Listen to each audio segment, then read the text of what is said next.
আজকের সকালটা খুব ভালো হয়েছে। এদিকে পাখিদের কলরব শুরু হয়ে গেছে, আর মা পাখির ছানাকে খাবার খাওয়াতে ব্যস্ত হয়ে গেছে। এমন সময়ে একটি কাক উড়ে বেড়াচ্ছে খাবারের সন্ধানে।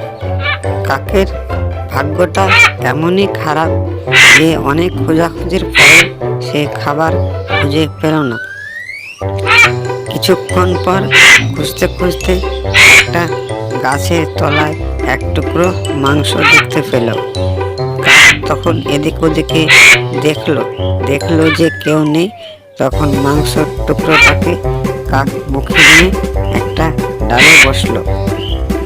এদিকে একটা পাজি শিয়াল, সেও এই দিকে আসছিল।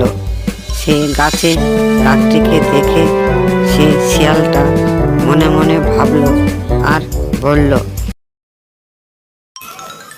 আমার তো অনেক খিদা লেগেছে।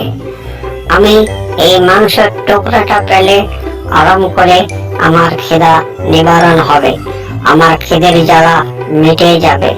কিন্তু কাক তো মাংসের টুকরো নিয়ে এত ওপরে ডালে আছে, আমাকে কিছু একটা উপায় বের করতে হবে।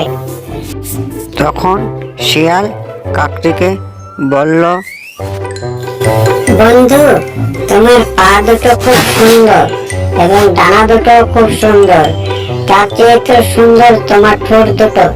কিন্তু তুমি তো কথা বলতে পারো না, তুমি আর কি সুন্দর কি করে বলবো? শিয়াল পাজির কথা শুনে কাক নিজেই বলল, শিয়াল তো জানে না আমার কণ্ঠ কি চিকন। তখন বোকা কাক রেগে গিয়ে শিয়াল পণ্ডিতকে বলল, এই শিয়াল পণ্ডিত, আমি বোবা নই, আমি শুধু কথা বলতে পারি না, আমি জোরে জোরে গানও গাইতে পারি, বুঝলি?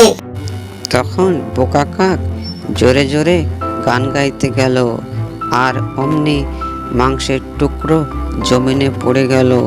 শিয়াল তখন মাংসের টুকরোটাকে নিয়ে চলে গেল মুখে করে জঙ্গলের দিকে।